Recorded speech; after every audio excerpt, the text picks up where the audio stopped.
It was a belly of tea, the winds blew up her bow, dipped down below, my billy boys blow.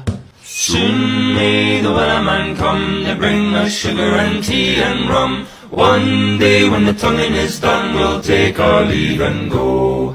Soon may the wellerman come to bring us sugar and tea and rum. One day when the tonguing is done, we'll take our leave and go.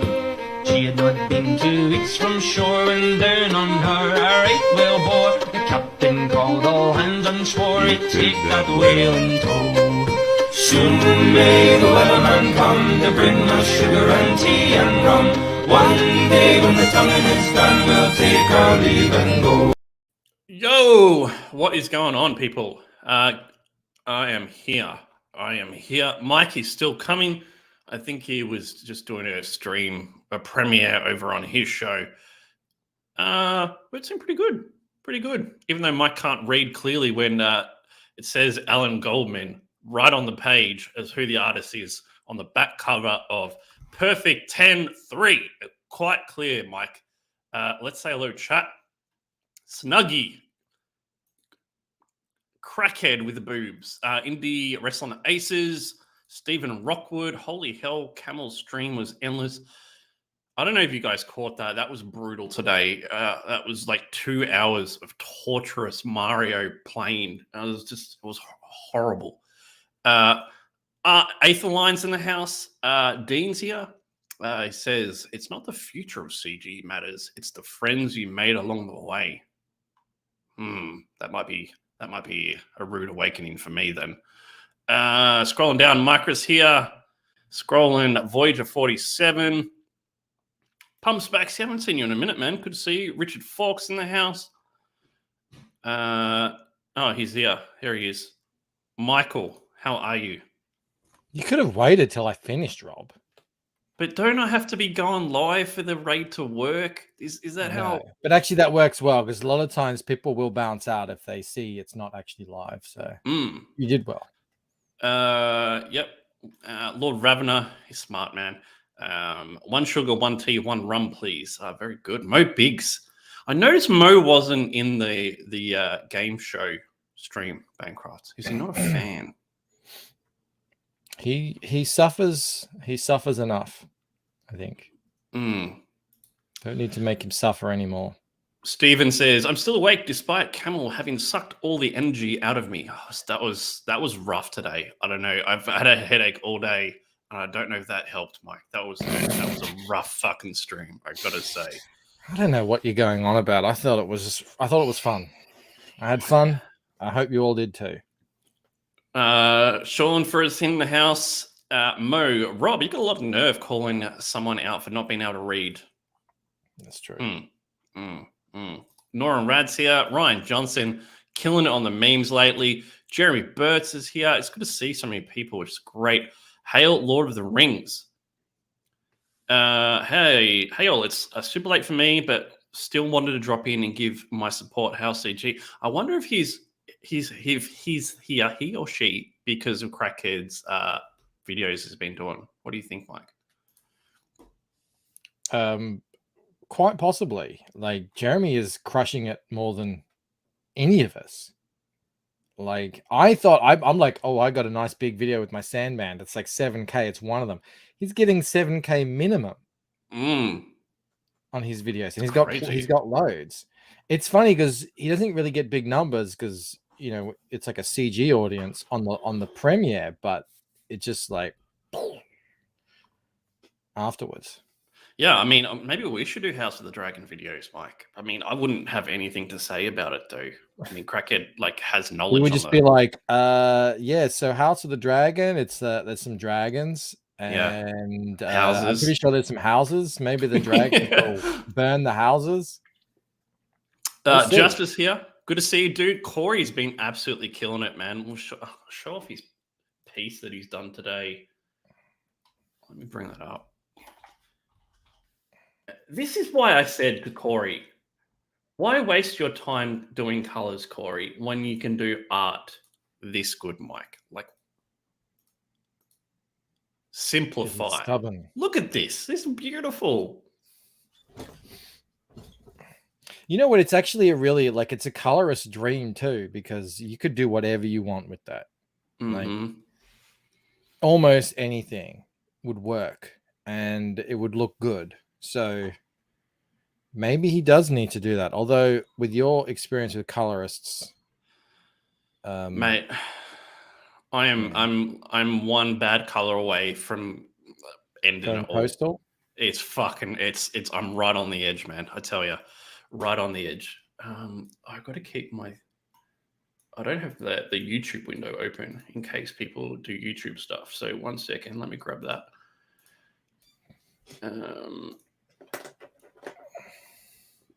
Beautiful. Oh, look, yeah, D gifted 10 memberships. You legend, dude. Thank you so much. That's incredible, man.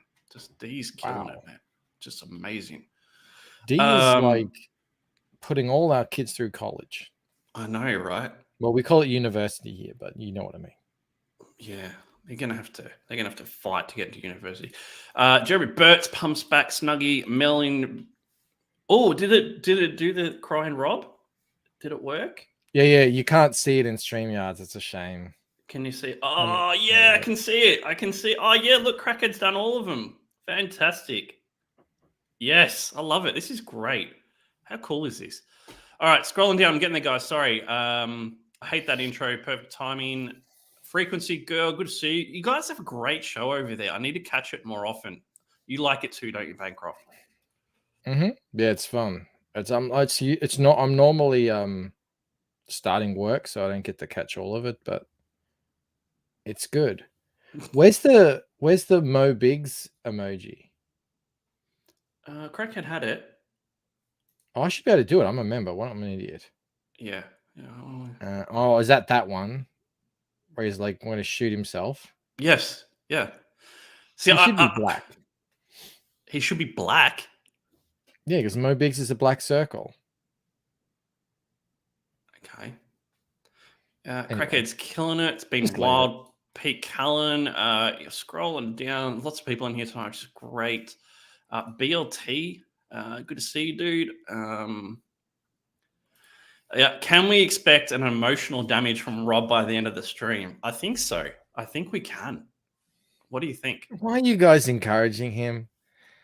Like, you know what? If you had, on the tip of my if tongue. it was causing you pain to suffer through 2 hours of us dying in Mario, imagine that just condensed into one little 1 second Rob Arnoldism. That's what it's like.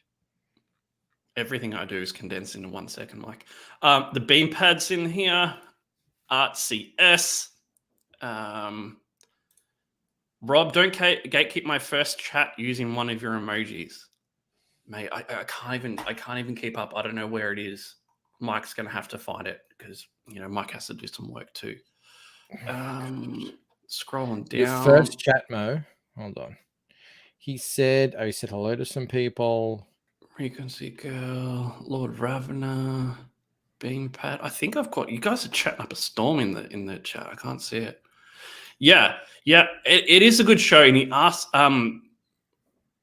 It's mainly Neff asking the questions. I don't think that's unfair to say, but they're really good questions too. And he thinks about things from like more than one point of view, as opposed to like me, who is like, F this is bullshit. He'll kind of see both angles of it, and I think it's really cool.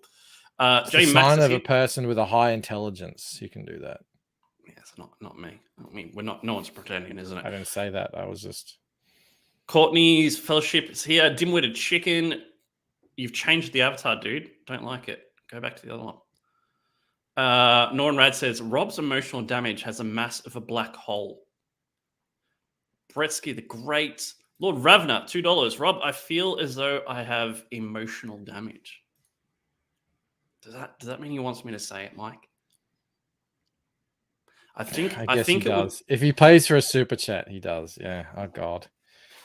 Well, I can't just do it on cue. I have to do it. I have to do it when Mike's not expecting it. When he's not expecting it, so then it makes him feel better inside about himself. All right, so you're like you can like keep them. All right, okay, in the clip, so to speak. You know that episode of How I Met Your Mother where Marshall gets like 5. You never watched the show. Yeah, it's a shit show.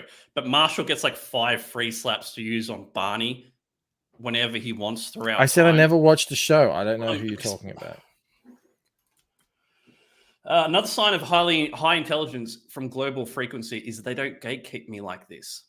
All right, put it on my tab. Right, Mike, what is going on this week? What is news with you, my friend?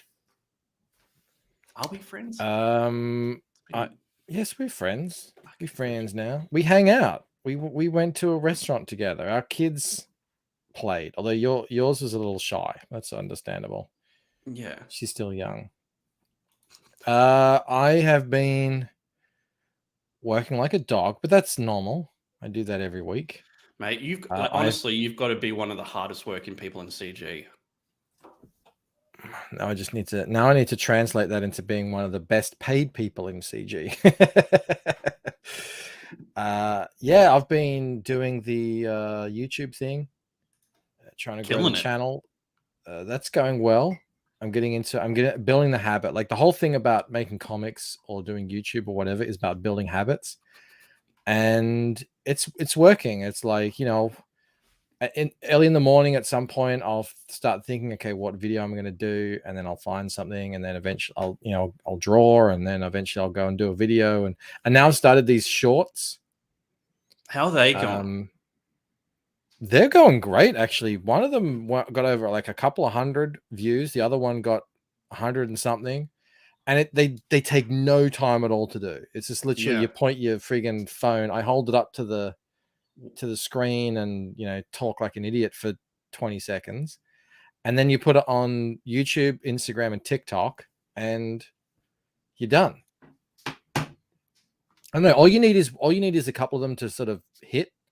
Yeah. And those shorts, like when they hit big. You're talking like hundreds and hundreds of thousands of views. So yeah, maybe that'll happen. If it doesn't, oh well, it's like, it's no nothing. I haven't lost any time or anything like that. I like how you're doing your videos and you're tying it back to CG at the end. I think that's really clever. I think it is very smart. Mo says, you'd be shy too if your dad had a reputation for saying emotional damage in the cringiest voice of all time. It's true. Got a point. Bancroft loves talking about shorts and cock. Yeah, like this week was the cock meme that took over. That was awesome. That was good to see. It came great. From the chat. It always does, though, doesn't it? Mm-hmm. That was actually Neff and Mo who sort of put that 2 and 2 together. Actually, I will take some credit too. I was one who said it originally. It was a cock 3-way between myself, Mo, and Neff. I love how you burnt Twitter down, though. Like, just all the haters just jumping on. That was the brilliant part of it. It was a stream joke that I just put up on Twitter because I thought it was funny, and then all of a sudden, like, people were obviously, they were taking it seriously. Like, I mean, I don't know how it's right there, and yeah, they just took it, like they just jumped on the bait themselves. They're like, you're out fishing and they just jump in the boat themselves. You don't have to do anything. And yeah, they were like, oh, don't those guys, what are they talking about? They think they invented creator-owned comics, or don't they know what that acronym sounds like when you say it out loud? And yeah, exactly. It was pretty good. It was pretty good. Geek Hazy says, drop some bars, MC Bancroft. Rob, make a beat for him.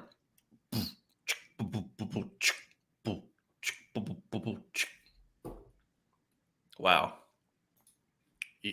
I won't be doing that. You stood up to the plate. And, I won't be doing that because freaking B-Rose will clip it out and play it for the next 6 months. We've compared and contrasted CG and image a lot of times. Yeah, we saw. Well, I mean, if you want to get serious about it, like someone said, I don't want to respond seriously to any of the people who are laughing at it, because then I'm falling into their trap. Yeah. But if you do want to get serious about it, the point I was making was, yeah, you can do independent comics, where you are the owner of the comic, but there's also like, I remember Dan Frager telling me the story where he made a comic. He owns the IP still to this day, but he put it out through Image, and everyone's saying that this sounds exactly like what Image is doing. Sure, Dan Frager, worked for 2 years on a book after work or whatever, getting this thing done, put it out through Image, and then after everything was said and done, even though he got 19,000 sales on the book, he made $1,700. That's crazy. It's like, that's what I'm saying. That's independent comics. I'm not saying that's all independent comics. I'm saying that's what it includes in independent comics. What I'm trying to say is, like, I want to move to, say, creator-owned comics where people can actually make money on their thing. They're not going to middlemen. They're not doing all this other stuff. They're just selling direct to the customer and making a profit, hopefully. Yeah.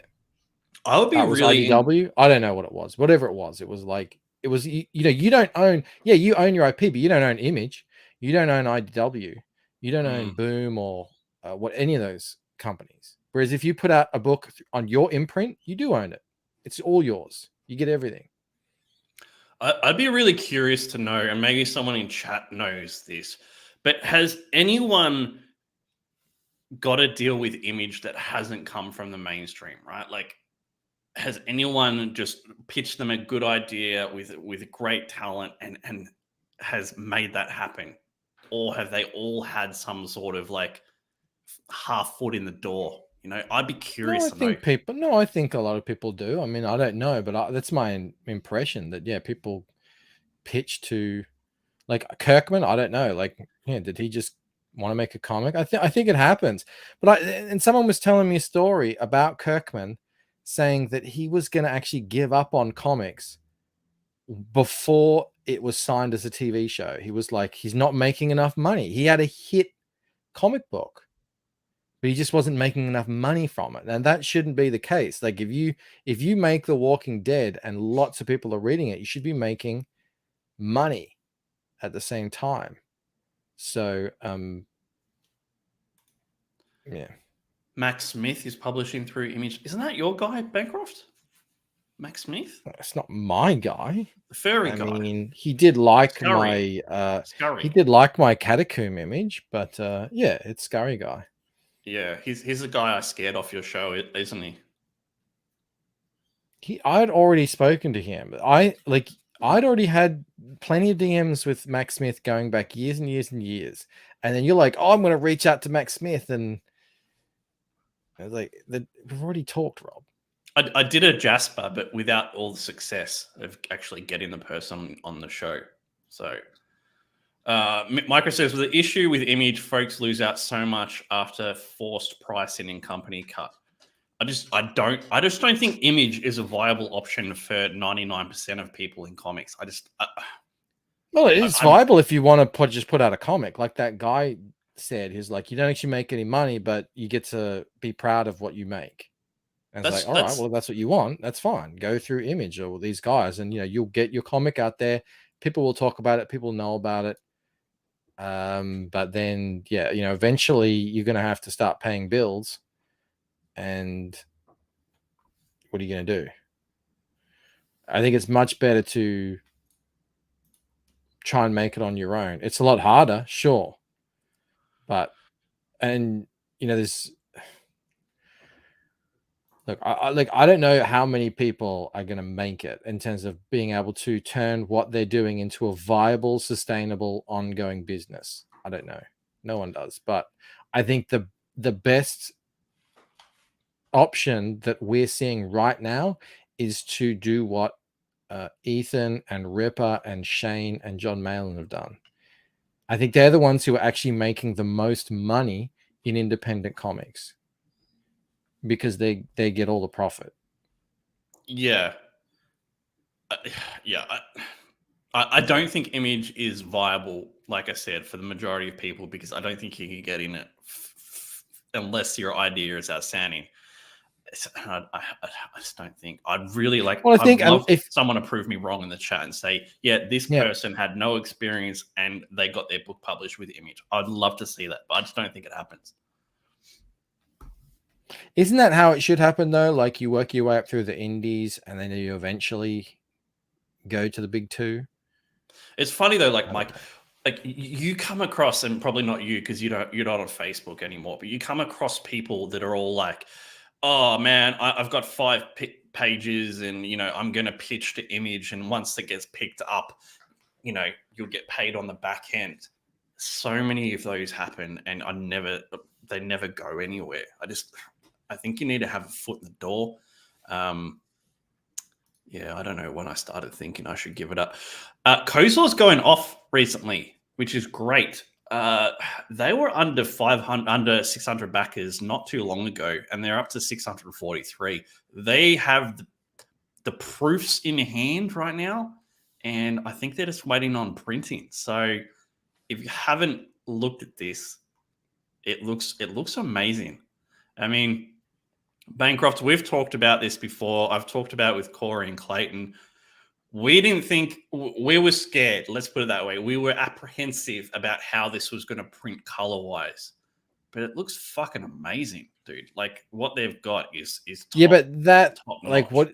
I think what they've got on the campaign page there is not the colors that they ended up with. They did a lot of work between here and now in pre-press, getting those colors workable. Yep. And like that plus John from Bambra Yeah. is just, I mean, they look amazing. I can't wait to It's gonna be see great. all this.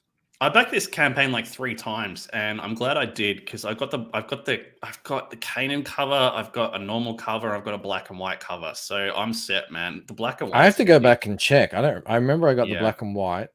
I gotta go check and make sure I got like enough. I think I want that Kanan cover. I don't know if I got that the first time. That looks sick in print, dude. Like Corey was showing me the other Yeah. day. I think that almost looks the best one. It's got that. It's real vibrant. Corey says we got an even thicker cover now, and we've sent to get everything printed now too. That's it. So they're at the printers, man. Corey, go shout that from the rooftops, dude. You're at the printers right now. Go back this book while you still can. Well, they'll probably keep it in demand. They'll probably print extras and keep it in demand. And I did that for like, they were talking about I don't closing know, it, and I'm like, no, 10 guys. months. I sold Yeah. so many books. I made like a minimum $1,000 every month. It was That's so crazy. good just having an crazy. in-demand store. They were talking about closing it. I'm like, nah, you got to keep it open. You got to keep it open for at least when you get printing, and then when you got to keep it open for when you tell everyone you're shipping, and then you got to keep it open for when people actually get it in their hands. So it's like 3 massive milestones that you could potentially miss out on if you close it early. So I'm glad that they haven't. And I think that when people get the book in their hands, they'll get a lot more backers. I think they'll hit 700, if not more. So we'll have to see. Corey says, please back more Kozor. We've got to top those Bancroft and Rob guys. Unboxings will sell books. Yeah, I agree. I think it looks great. Those unboxings and reviews, like they must have sold me so many books. Yeah. It seemed like for like a month and a half, the Lucent was just everywhere, all over YouTube. I get these notifications. There's another one come up. It was cool. I'll do it again. It'd be interesting to speak to the guys about what they think they've learned from this one, because this has been an effort for them to get this finished. I would say that I would guess they learned everything. Yeah. I think like you can tell someone like everything that they're going to go through, but until you actually go through it yourself, it doesn't really sink in. But yeah, they're putting in a ton of work with this. I like bringing up campaigns while we're talking about stuff for the guys that pop in the chat, like Death, Joe Ball. This is insane, man. He's added 522 backers in demand. Networking, baby. Amazing. Yeah, Joe, correct me if I'm wrong. You are now attached to Yellow Flash's book, I think. Ooh. and from through that, I think he made connections with Replicator Law, was able to get in front of massive audiences, and now finally this book is getting the recognition that we all knew it should have, but we don't have that sort of reach. So it's really cool to see this just kicking ass. Yeah, and I can't believe some of the pages he's showing off, and that he's going to color it, and it's 300 pages. It's like, it has to be the thickest creator-owned comic I've heard of. Yeah, and like, shout out to him for putting in the work, like, getting on these channels, because he's done amazing. To get that many backers in demand is crazy. So consider having a look at this one too. Dave Brink, man. 278 backers. It should be more. Great. Look at this art from Alan Goldman, Mike, right here. See how it says it right on the page? Yeah, but it said additional art by Alan Goldman, and I was like, that was like, I felt that was a little ambiguous. So I was like, does that mean that's this piece, or that's what's happening in the book? Because I know this goes on the back cover. I didn't want to say it and be wrong, so I just hedged my bets and just read all the names, and that was it. But yeah, it looks great. It looks fantastic. It does feel, though, I know we say this all the time, it does feel a lot about not necessarily how good your product is, but how much you get yourself out there and how many people you can get your product in front of to determine how successful you're going to be. It is what it is. Yeah. Dave was saying earlier in the chat, he's like, I don't know how I could do what Ripper does. Well, I mean, I don't think really anyone can, but we can try. I've actually got thoughts on that. Well, like, we can round back out to that. Okay, cool. Later on. I do have a question for you and for everyone in chat, and I have my thoughts on it too. But I know we don't like saying who's gonna be the next person to do 100,000, because we don't want to put any kind of like number on what a campaign's going to do or not do. But Bancroft, who is the next person that's going to break 100K? Do you have a what? I was channeling John Malin. That's what he said. So like, Ethan said, who's better, you or Shane Davis? And he said, me. And then took a drink from his 40. So I just thought I would channel some John Malin there. Oh, yeah, Irene is yeah, that was my guess. I think it has to be. I think she's the most likely out of everyone to break 100. She gets really good views on her channel. Her book's really popular. She's really popular. Yep. Yeah.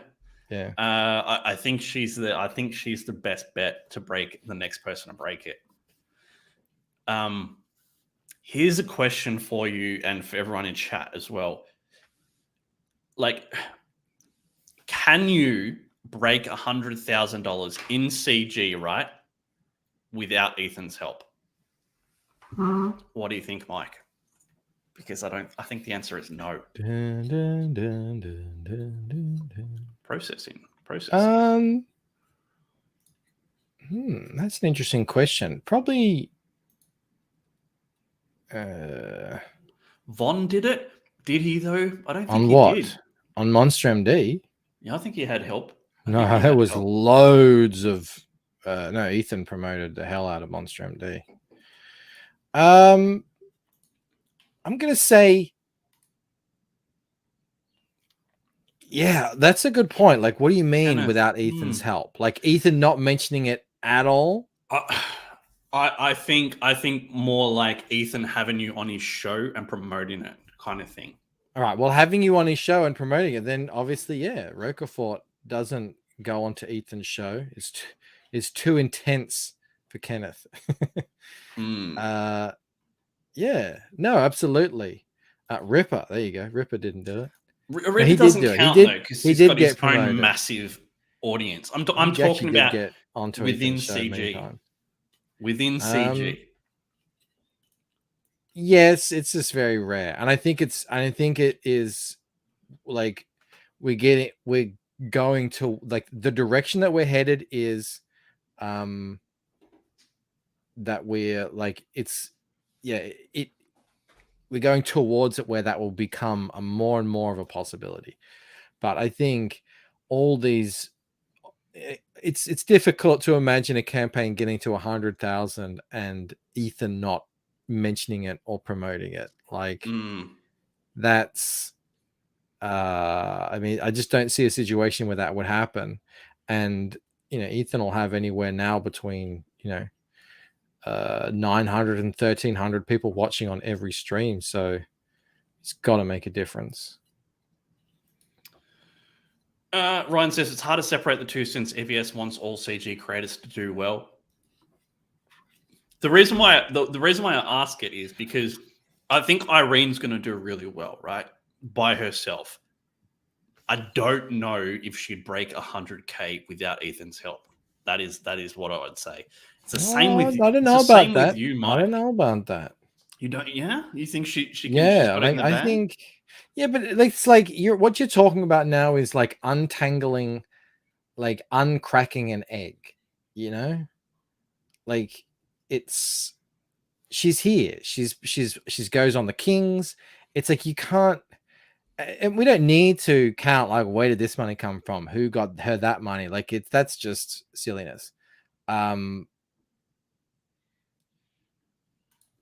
It would think the situation of CG promotion as it stands, it would just be too difficult and unnecessary to like unpack anyone that's going to be making $100,000 on a campaign and like seeing like, oh, where did Ethan promote him and stuff like that. It's like I just don't think it's like a sensible kind of question, because everyone is like at that level. If you're making 100,000, you have to be on Ethan's radar, is what I'm saying. That's all I'm saying.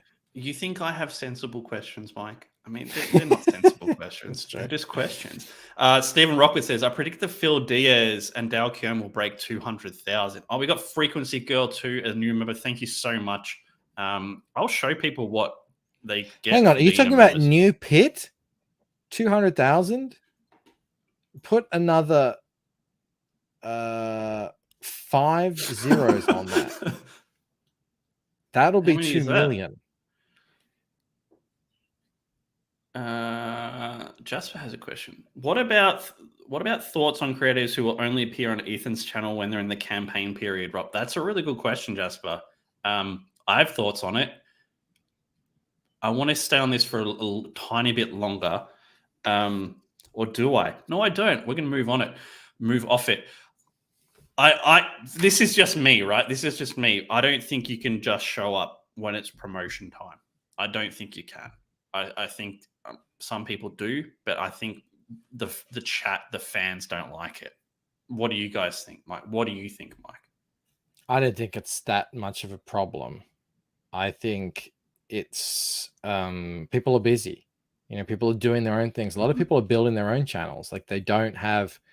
Ethan does long streams. Like you never know if you jump on an Ethan stream, you don't know if you're going to be there for 2 hours or 10.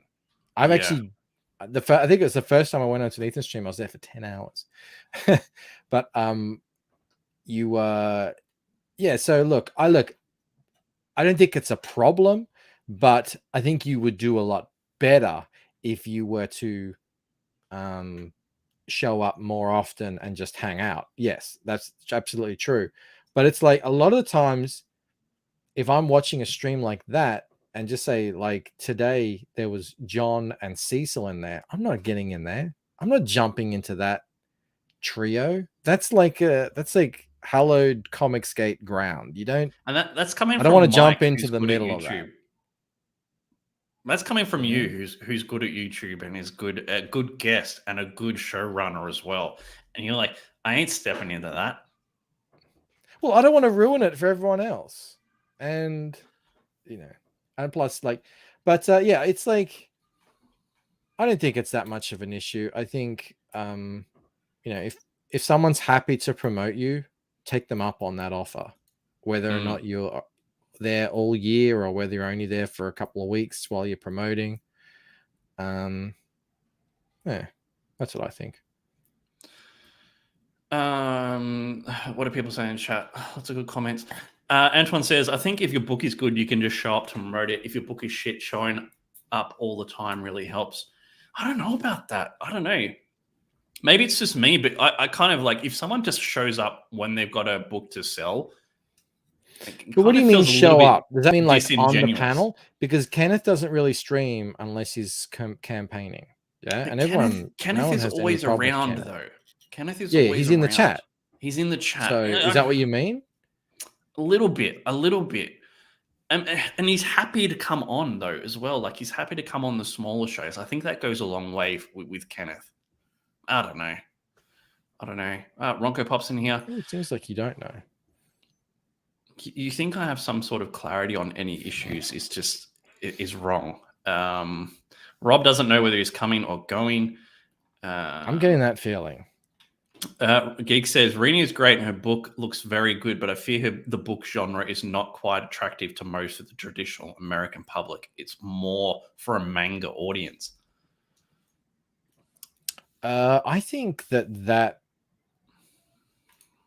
I don't think that actually matters all that much at the levels that we're selling.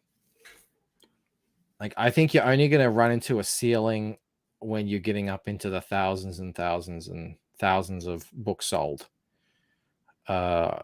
People have all kinds of different genres and styles and everything in CG. And I think for the most part, they don't come anywhere near kind of tapping out interested parties. I think before they get to that, their reach kind of reaches its limit. So, yeah, that's what I think. I think, like with Kenneth, he's such a likable guy too, like credible artist, but he's really likable. Are you gonna read Mo's comment? Yeah. Mo says, "What if the book isn't crap, but the creator is?" Rob, you can speak from experience on this topic.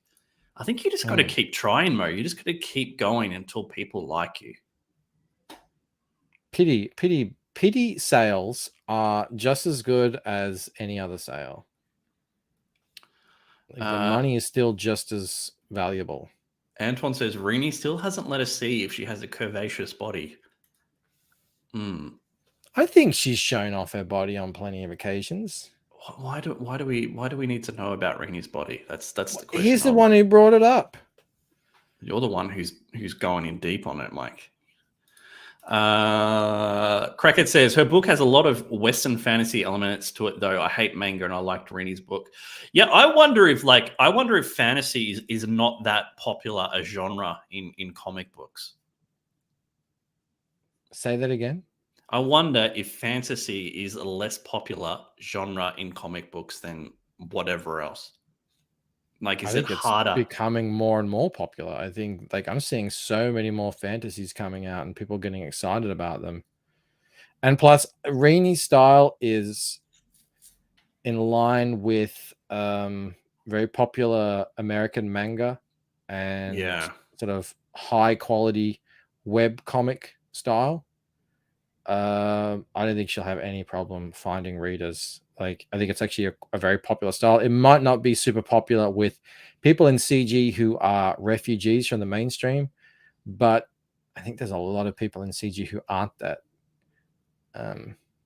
So superheroes are fantasy, more like traditional fantasy, like swords and shields and warriors, that kind of thing. I think I wouldn't call superhero fantasy in terms of, like, I think fantasy is its own thing. I get it. It is fantasy. It's like fantastical and everything. But I think superheroes have their own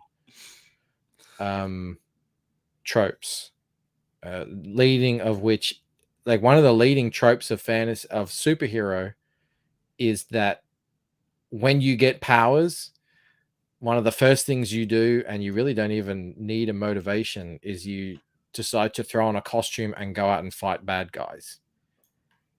Like that's a trope that exists in superheroes that doesn't exist and no one would accept in any other genre. That's a good question from Jasper. Speaking of genre, do you think Andy Smith pivoted away from First Man because the IP didn't catch on like the other established guys? That's a really good question, man. Mike and I talk about this kind of stuff previously, where you've got to have the right IP. I don't know if everyone has found it yet, but I don't know. What do you think, Mike? I don't know. I was reading the chat and I got distracted. Mo Biggs, Bancroft didn't even read what was right in front of him, said Rob. Yeah, that's what I was reading. I found that actually that's actually a good point that Genuine just brought up, who said if you attach fantasy to everything, even though everything is technically fantasy, yeah, I found that on CG Now, I was putting action in front of everything. Everything has action in it. Even a story like mine has action in it, even though you would never call it an action story. So you can't. Yeah, action is a completely useless genre. Fantasy is it's only useful if you keep it locked into wizards, sword and sorcery, high fantasy, that sort of stuff. Oh, you ask about Andy Smith. Like, yeah, should he? I mean, no, I think, yeah. If something is not getting the numbers that you thought it would, and you're not like completely married to that idea, yeah, try something new. That's smart.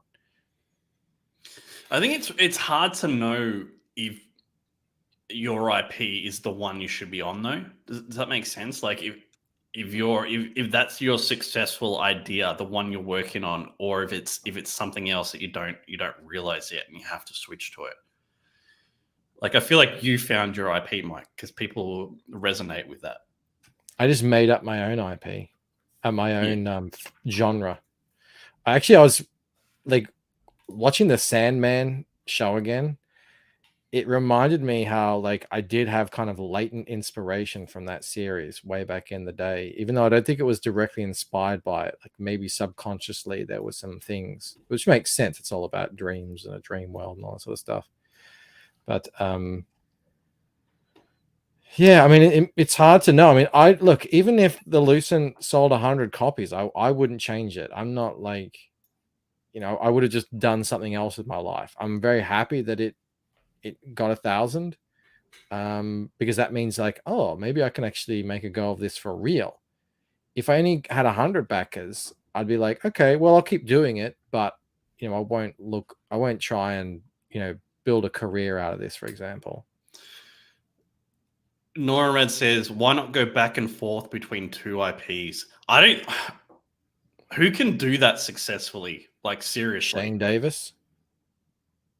That's it.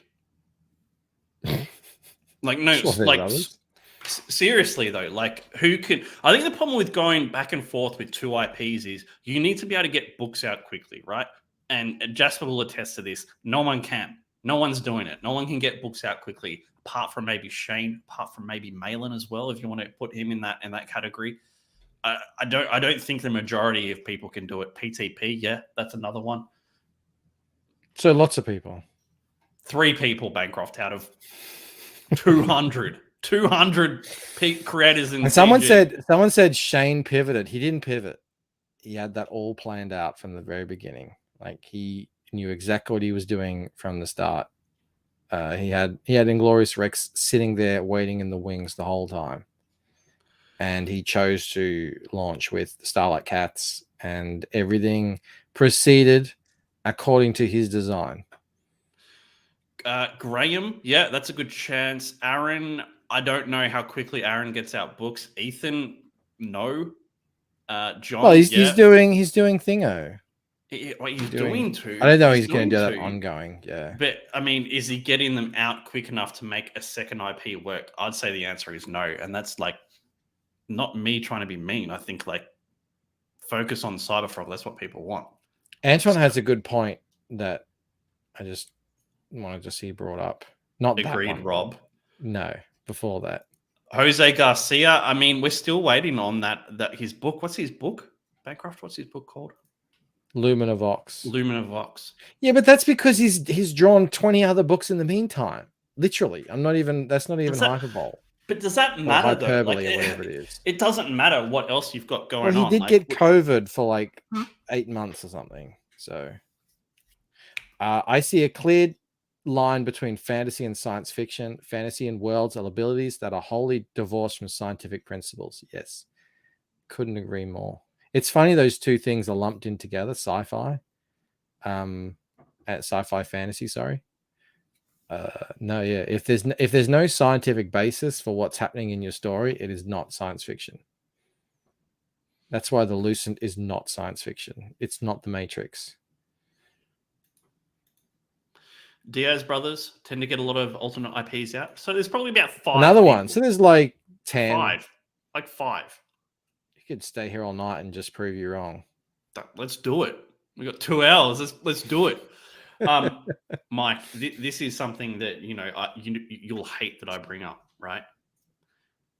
I think, and chat, let me know if you agree, disagree. I think you have possibly the potential to break 100. What do you think about that? Who are you talking to? Me? We're going full circle. We're going back to the original topic here. Yeah. 100. Are you talking to me? Yeah.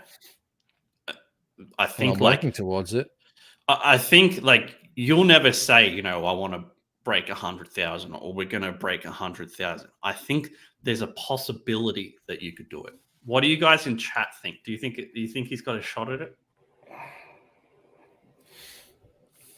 I mean, feel free to comment on it, mate. Feel free. Any comment would help. I can't comment on it. It's taboo. Mo says, yeah, at least in dollary days.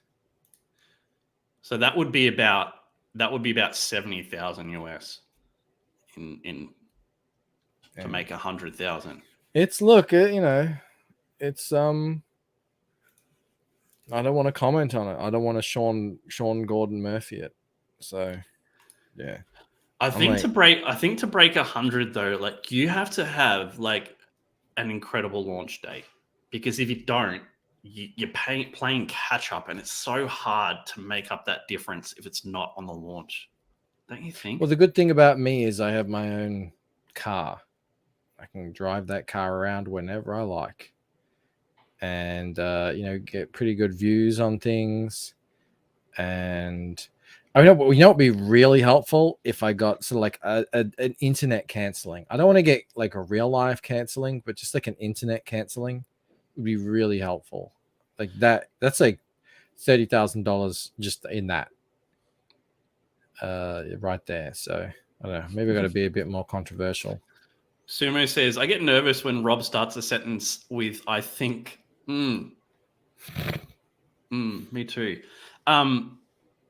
In 2 years time Michael will reach 100k. Yeah, I think it's possible. D says, I'm really looking forward to it. After reading Pain of Death for a second time, I want to know what happens next. Hopefully some action, Mike. No? Okay. No. I'm just thinking. There's there's the action sequence from the preview, and there's quite a large action sequence at the end. It finishes on a big slap fight. No. It's a proper fight. I say it's a proper fight. It's like some people. Yeah, it's probably won't be able to show that page on the campaign page. Let me just say that. Oh, and it's different. Like there's different kind of tension in the Lucent. It's not all about punching and kicking and that sort of stuff. It's like when people have amazing powers. This is the whole thing. It's like why mine isn't a superhero genre, even though people have powers. Like when people have powers like that. I don't think they would use them very often. Like the threat is enough to keep people in line. So that's the way I see it. Antoine says Bancroft definitely has a shot at it, but it won't be easy. If he keeps pushing content like he's done recently, then it's a strong likelihood. He also says action and violence is overrated. Let's have an actual story too, Rob. I like violence.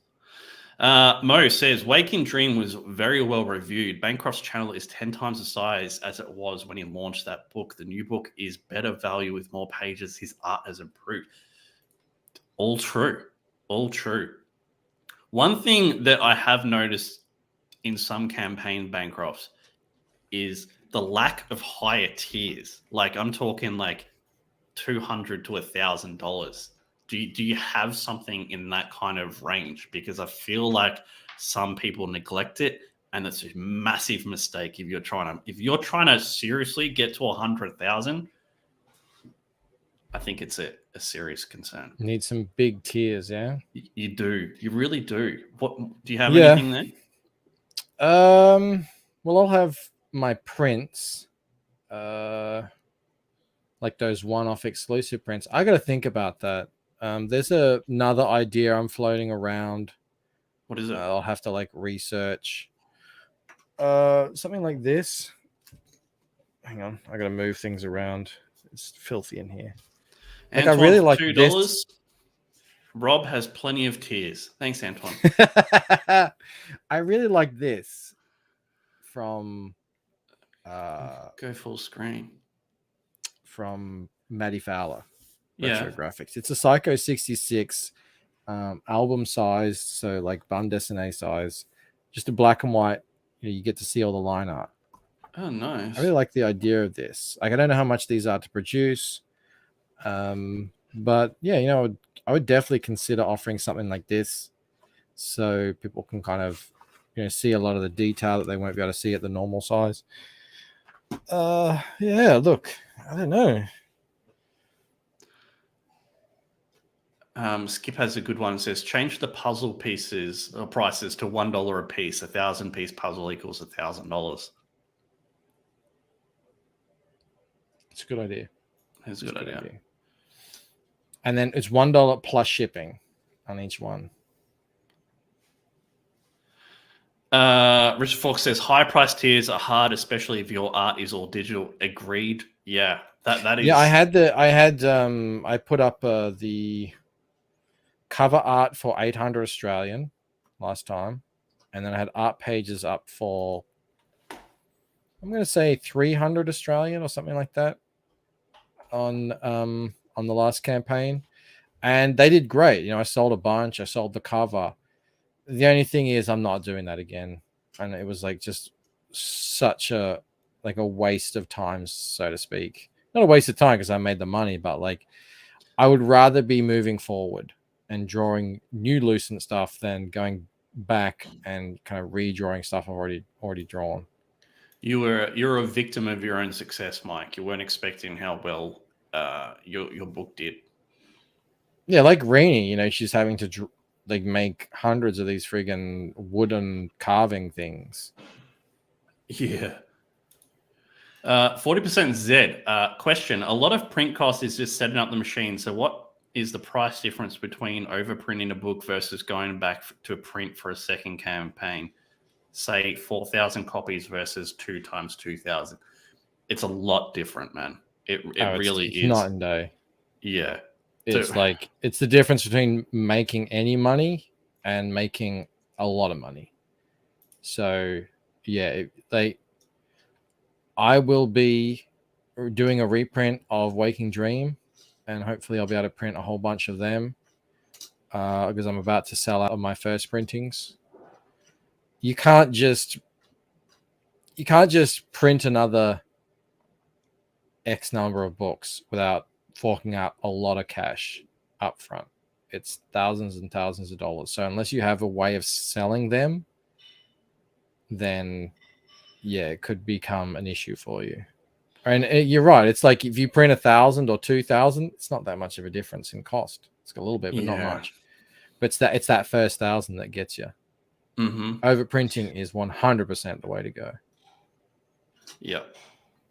So true. Jasper says the Lucent should be offered in deluxe hardcover format. Stoker, Canetti, and Narwhal did it.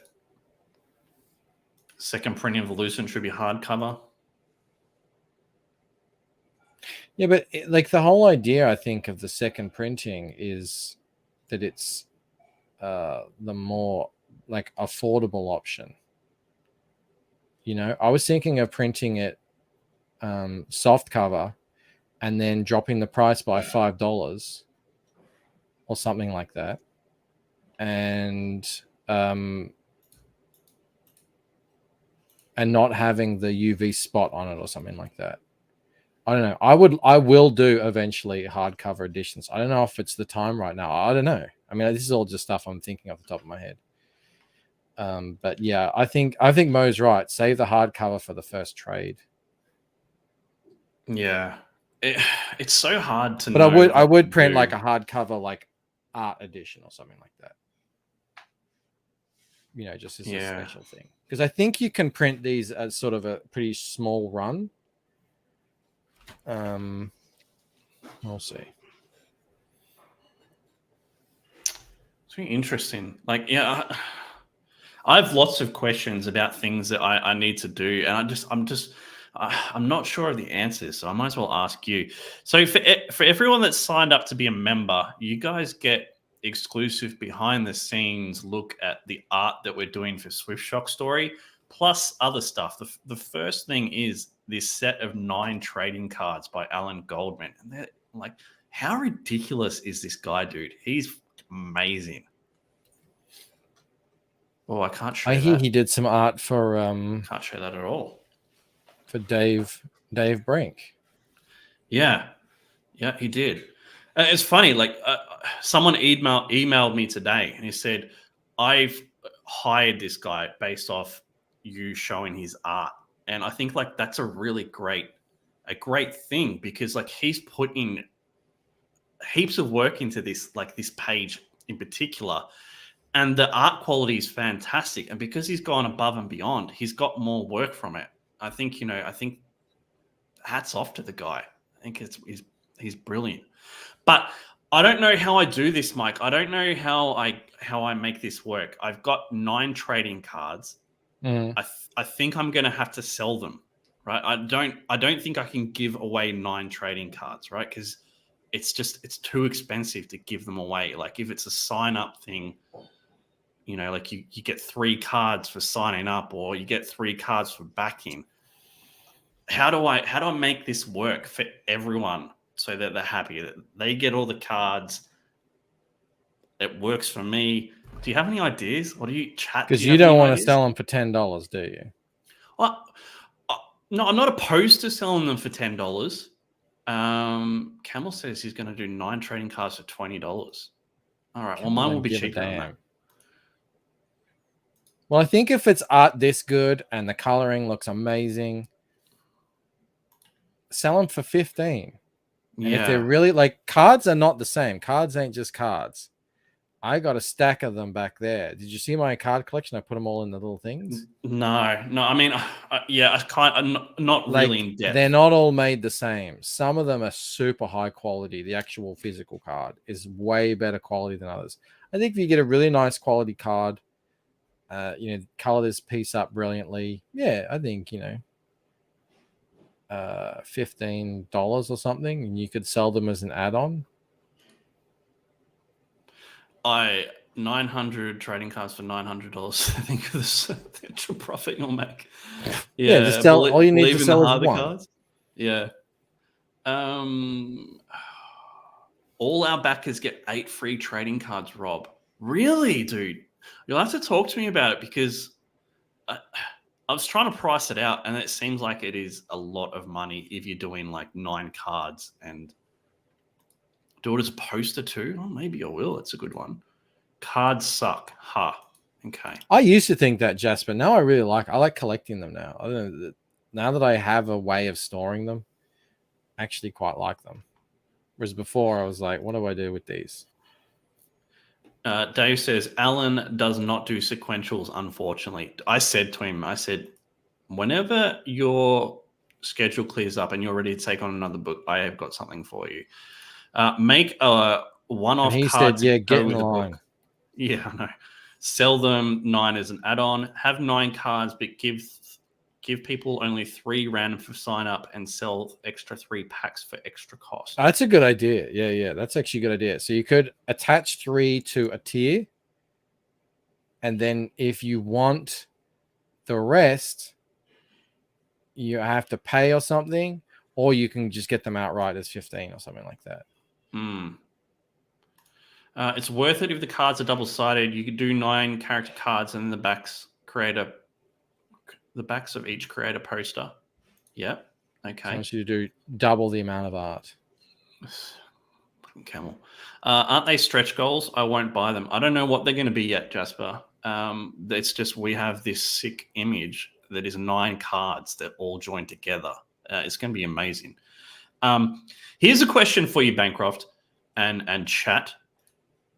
You come across an artist, right? And let's just use hypothetical numbers here. But you find a colorist, Mike, who's Kyle Ritter levels of quality, right? Mm-hmm. Kyle He's Ritter Michael levels. Bancroft levels of quality. Yeah. Exactly. Mm-hmm. Kyle Ritter levels of quality. And he's $50 a page. So he's dirt cheap, right? Dirt cheap.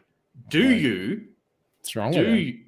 Yeah, exactly. Do you pay him more than his rate, or do you just pay him what his rate is? What do you think? I pay him what his rate is. Mm. I don't know, but if it's like, is he gonna leave me if I don't pay him more? I don't know. I might get him a bonus. I don't know. I don't pay colorists, Rob. I've paid one guy. I know. I paid one guy. He told me his rate, and I was like, "That's cool." And then Who was it? Rod Looper. Oh, you're not talking about colors. You're talking about artists or whatever. Yeah. Yeah, pay him in exposure. That's it. Skip says I haven't opened any card packs I've gotten for free. Pay him his rate with a bonus upon completion. Smart idea. Pay him more. Yeah. I saw samples of sequentials and do you think you're gonna be able to hold on to him more if you can pay him more? But then he'll just maybe he'll just ask for more from the next guy. I don't know. This is like business, comic book business questions that I don't really have much experience with. Yeah, I mean, you just rock up and everything falls into place perfectly. Just exactly. You're a man of exquisite tastes and chemistry, and you're just killing everything. People just want to work with me. I don't know what it is. I know, and I just want you to fix everything. Oh, the amount of times I'm like, Mike, can you fix this? Can you make this better for me, please? I need help. I'm like, Rob, I'm eating my toast. I know. Mo says, you won't want to hear it, but pay them in crack. They'll keep coming back. Pay the colorist. First one's free. Their rate and offer bonuses. Yeah. Yeah, that's what I'm going to do with Rod. He's going to be getting bonuses depending on how much the book makes. So he's getting his page rate. And I'll usually pay him like 3 pages or so in advance or something. And, then he'll do the work and then we'll pay him again. And and then I said, look, when the thing goes live, how much it makes, we'll figure out a bonus structure that we're both happy with. Jasper says some contractors don't know their worth. That's so true, man. I kind of feel like if you find someone who's like absolutely outrageously talented and he's getting no money, then it's not too much of a stretch to give them a bit more than what they're asking for. I don't think that's crazy. Crackhead says, Rob, can you help me color this? Sir, this is a McDonald's. That's correct.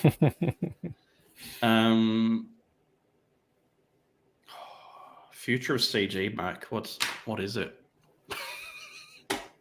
Is that seriously your topic? What is the future of CG? What is it? Yep.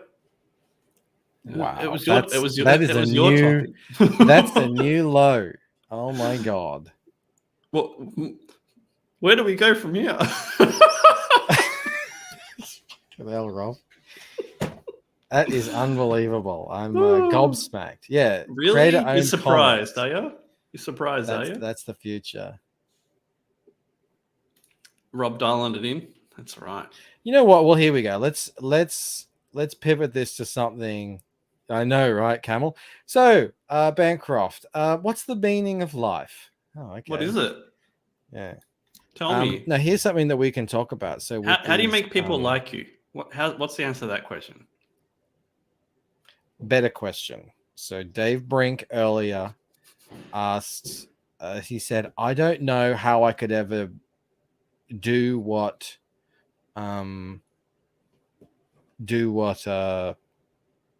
Ripper does." And you say this to me all the time. You're like, how do you do all this stuff? Like, how do you juggle all these things that you're doing? Yeah. And you're like, you can only do so much. And I get it occasionally from people who are like, wow, you put out a lot of content. And the thing about it is, like, a lot of these people, a lot of times they're thinking about starting a channel or, I don't know, an Instagram or whatever, and they just don't know what to put up there. So they're like, they don't start because it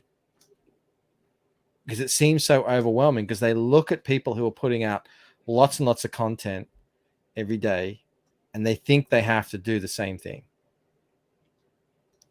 Tyler from Tyler Draws and Talks shared a great video the other day from a dude who's got like 4 million subs or something, whose whole advice is, you don't think you have to create. And I had that mistake too when I started as well. Just document. And rather than creating, like, if you because that way you can just show whatever it is that you're working on. You just put out stuff every day. And like, I think that's a great way to look at it to get started. Unfiltered, unedited, just put out shit. Yeah. Don't like focus on like being as polished as Ripper. Like, a lot of the stuff I can lean back on over 2 years now of channel lore to just do dumb stuff whenever I want to. Like, and I can just put out a cock video and get 400 people to watch it, Yeah. So that's because, like, I built that, well, not just me, but we built that lore up brick by brick over a long period of time. But it started out with just a guy sitting with his daughter looking at a Thundercats video, and then you sort of like, you go from there. So, like, don't look at Ripper with his overlays and his everything like that. No, just start doing something. Just like for instance, that's why I started doing that TikTok, those shorts thing, where I literally just like, oh, well, this is what I'm working on today. And I know very few people are going to care or watch, but it's something to build on. And it's about like getting content out there and just putting something onto a channel. Just something. And then over time, this people don't realize, like, over time, content finds you. People will start memeing you. People will interact with you and throw you ideas, all this other stuff. Whereas, like, at the beginning, you've got to do everything yourself. So don't just like take everything onto your shoulders. Just start with one thing. Like, maybe you're making a comic, just every day. Like, oh, what am I doing today? Oh, I did that, and just put that on the internet. I like the shorts thing that you're doing, because I think that would be pretty easy for everyone to do. Pete Callan says, for $2, what head injury led you to be like this, Rob? I don't know which one it was. Mo says, Rob doesn't even remember most of his head injuries because of the head injuries, Pete Callan. Yep. People come here to insult Rob. See, he didn't have that originally. So he's like, what am I going to do on my stream? And if I had said, Rob, what you need to do is get people in here to enjoy insulting you and calling you an idiot. You're like, how do you do that? Well, you can't. Like, you got to build to that bit by bit, day by day. You got to get on the stream and say stupid stuff every day. Talk about ribs, ask like grand sweeping questions that are like the most vague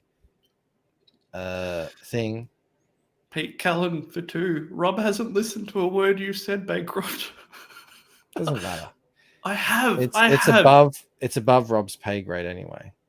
It's documented for the chat. That's all right. Mo says Rob doesn't even realize he is succeeding because he's doing it the only way Rob can do anything, slowly. Yes, but I'm doing it though. No, dude. The point is the way listening. it goes back to the original question is, if we can get, like, I don't know how many people are doing this stuff right now, but Crackhead's doing amazing with his Game of Thrones videos. I'm doing pretty well with my videos. JDA is doing great with his. Shane's still cracking away at his. Ethan's doing fantastic with his. Imagine we get 50 comic skaters doing that, or 100, or 150. I don't know. Like, you don't have to be a creator. I find guys out there now that I've started doing this, YouTube starts recommending me people. Skip actually shared to me a new guy, just like these small channels with 1,000 people on it who are doing this sort of stuff. It's like they base a lot of what they're doing off what Ripper does, because obviously Ripper is the big man on campus. And some of them are, they're doing great. Like, what if that was CG doing that? That would be something. That would be amazing. Imagine the growth. Imagine the buzz and all the new readers. Like, see, people are looking at what Ripper's doing and like, wow, like that's just so massive. But that's 15 years of building this thing together. Yeah, but we can't do that. There's not just another Ripper out there that we just aren't aware of. We could get 100 people doing 100 or 1,000 to what he's doing together, and that would make a big splash.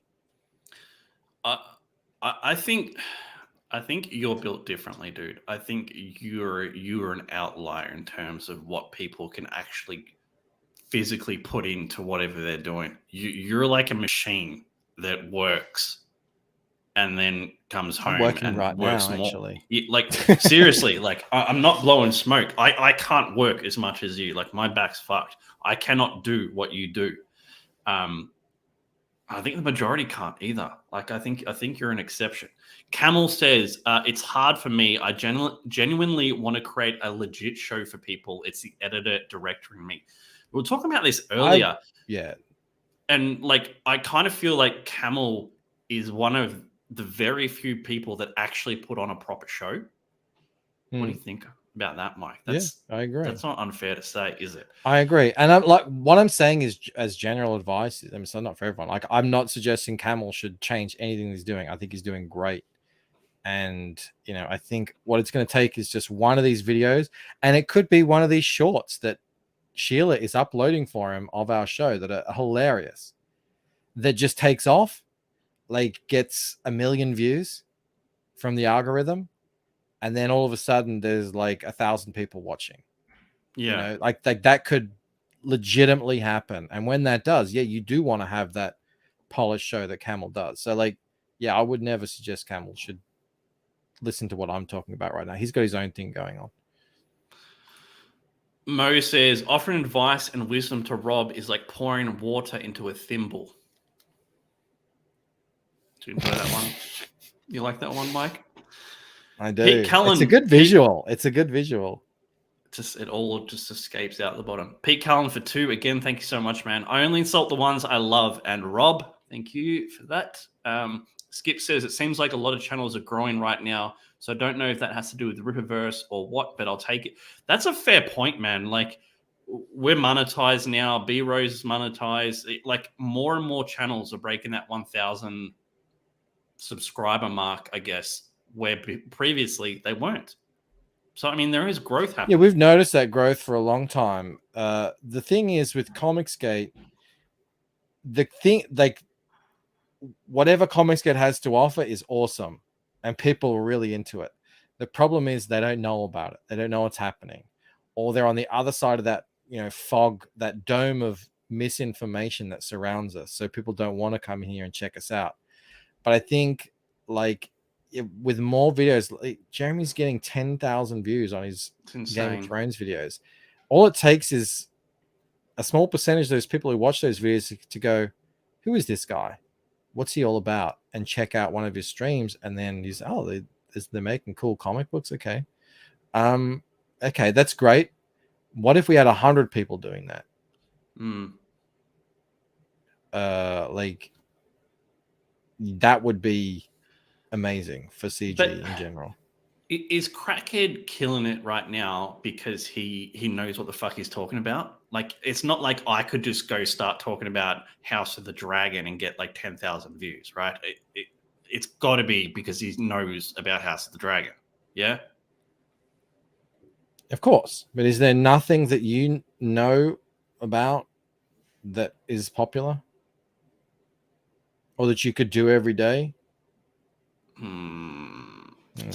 I don't know. It's a cavernous, empty. There's a massive hole back there, Mike. You don't want me going exploring down that hole, I tell you. It's a deep, dark cave. You wouldn't like what's back there. Mo Biggs, you would never believe Rob wrote his book. It's not dumb at all, Simply Green. Well, there's one kind of dumb comic relief in character in book 3, but other than him, thanks, Mo. Rob is a writer but doesn't follow anything from Snake Oiler. Thank you. Noran Rad says, I'm close to getting 500 subs on my gameplay and unboxing videos. That's awesome, man. That's great. Nice. What else we got here? I saw something. Marvel and DC weren't just big companies. They started off small, just like CG. We'll get there and take over. That's the thing. Like, didn't Stan... I could talk about World of Warcraft, Mo. Didn't Stan Lee nearly quit multiple times? Like, the thing that was successful for him was Fantastic Four. Wasn't that the thing that kicked off his career?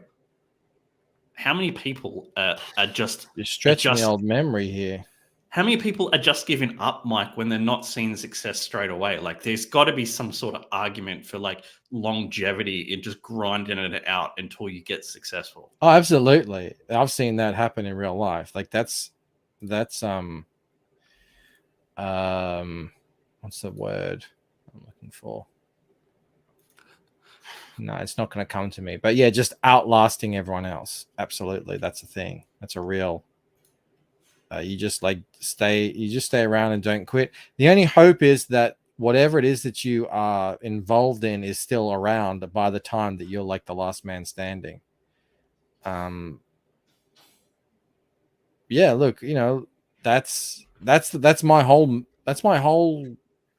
like philosophy and theory going into this is just keep putting out content, outlast people who kind of come and go.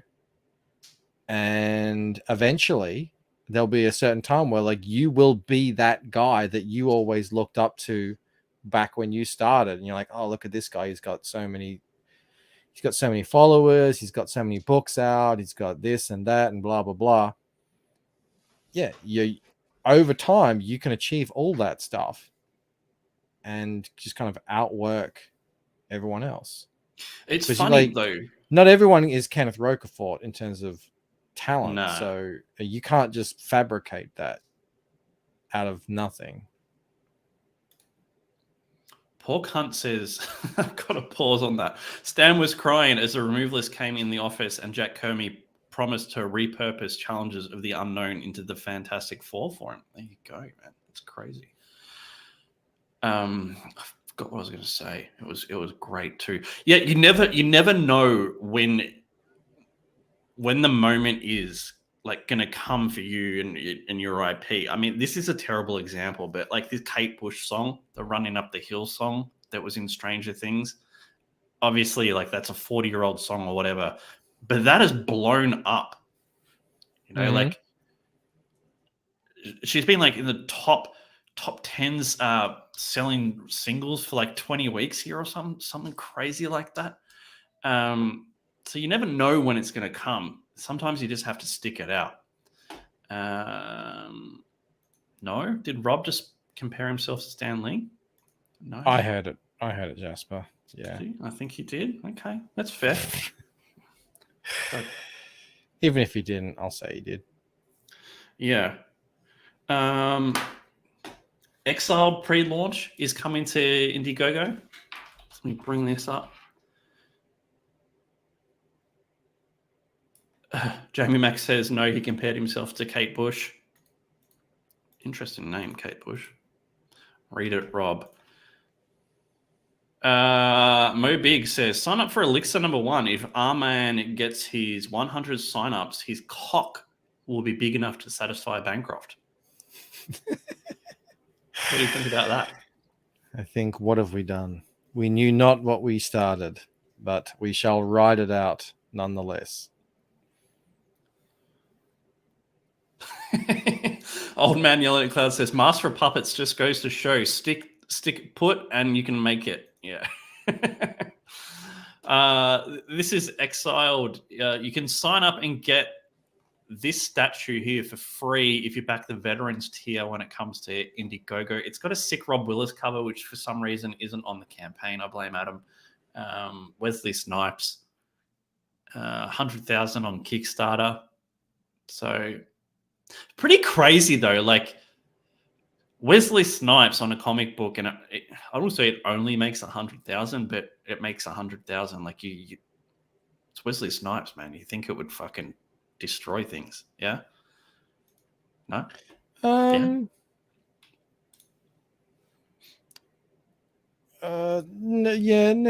and no. Yes and no. Like, I think 100,000 is very respectable. People are like kind of expecting Keanu Reeves type numbers, but I mean that's Keanu Reeves. He's like the hottest actor, one of the hottest actors in Hollywood at the moment. And yeah, like I don't know how much big press this has gotten from the people. I think it's about what I probably expected it to do. Yeah.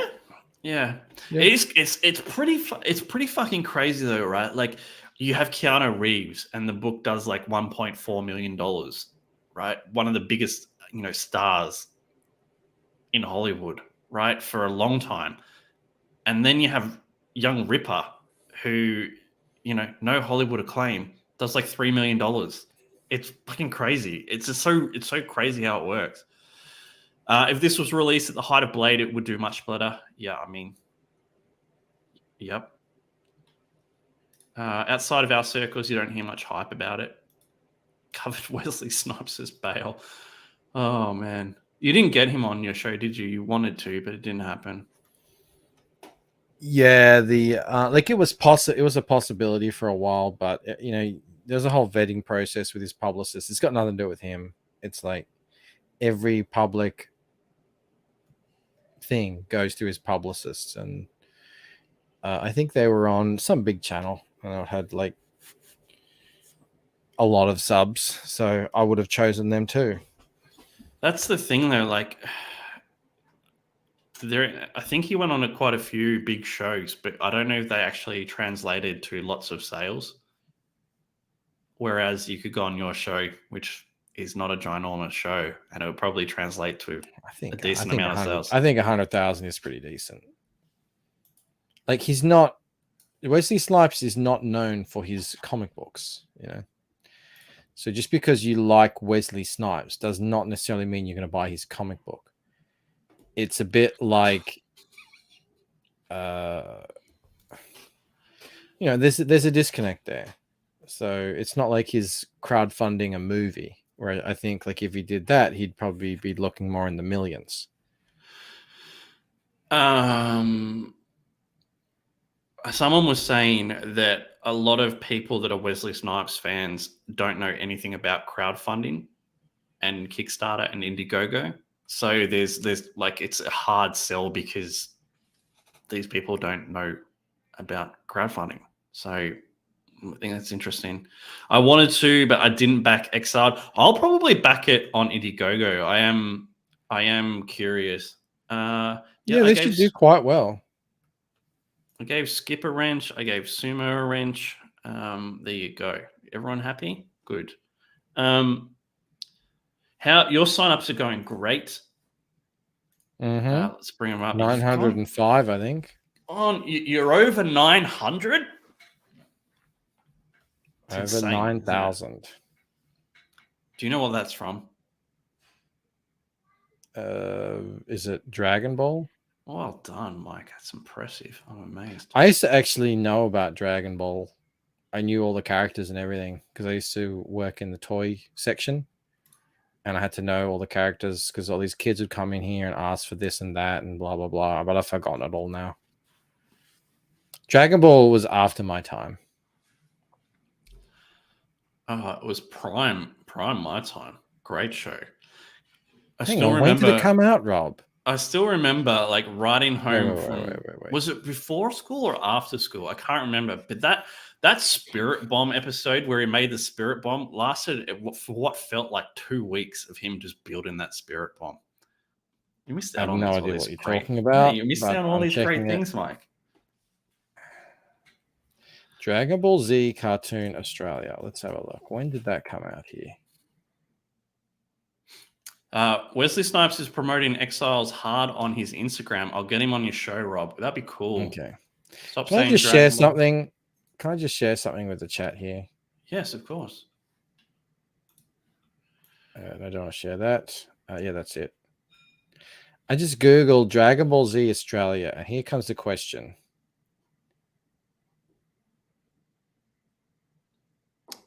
Wow. Oh, you've got it ready?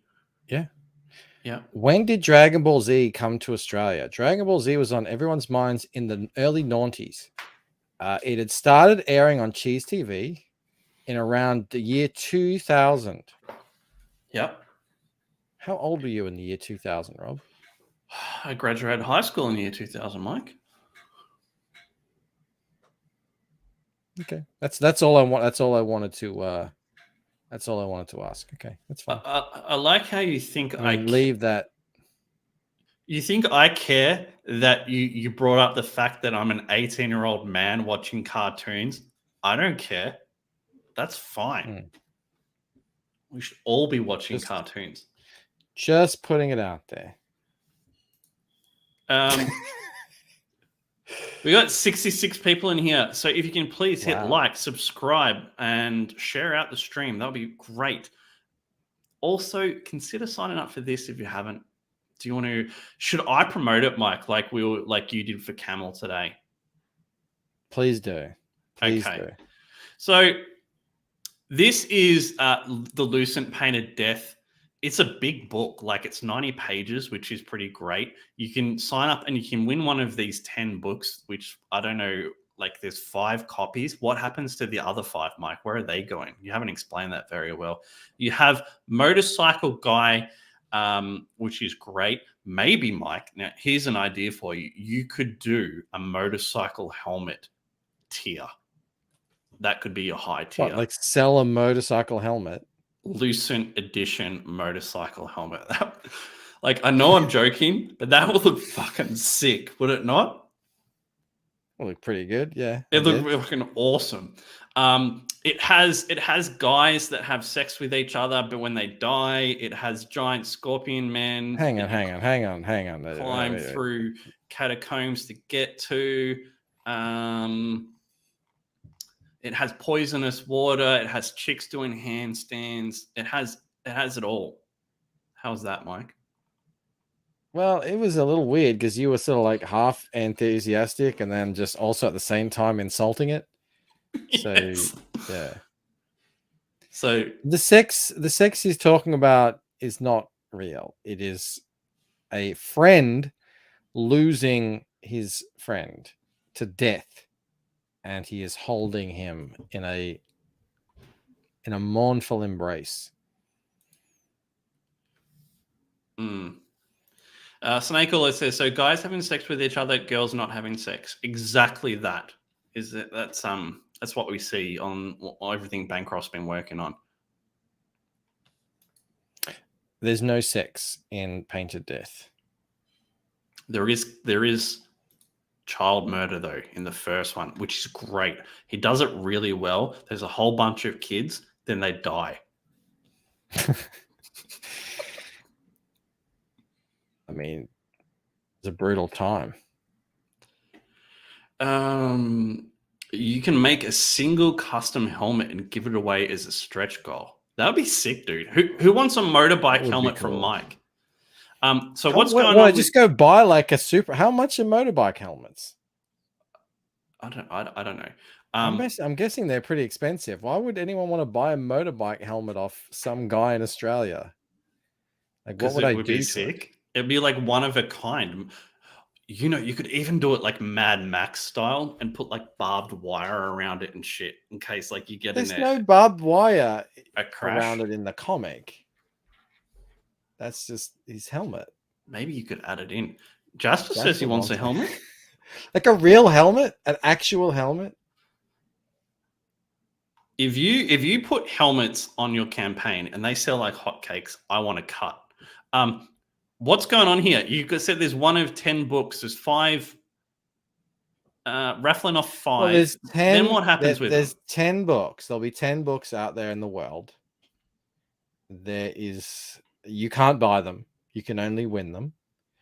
5 will be given away to people who sign up to the mailing list. So What about the other 5? They'll be given away throughout the campaign. Oh, They'll be one of my many. God, it was like pulling teeth trying to get an answer out of you about the bloody books, Mike. I have talked about this plenty. Could you make it any more difficult? All right, Mike. You sounded English then. Could you make it any more? You sounded like choke out. Oi, did I? Could you make that any more difficult? So fucking slaughter. All right, Mike. Can you promote my book like you did today? When it loads up, for some reason, it's very slow. Camel says, "Do you like flying bookworms? Check out the Lucent today."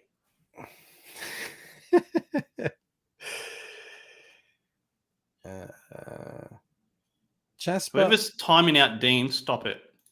Jasper says, "I hate giveaways. Just do a timed cover." I loved giveaways. Giveaways are great. Well, I can do a timed giveaway, but it won't be that cover. Why not do both? All right, Replicator 4 in the series that just won't die, and I like it.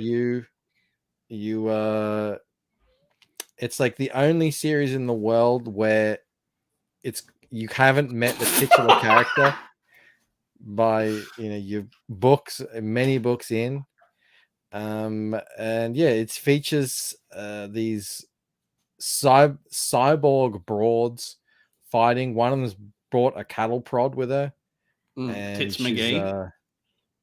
Tits McGee brought a cattle prod with her, presumably to force the other cyborg broad to push her tits out to see how big they are. And you got these dudes.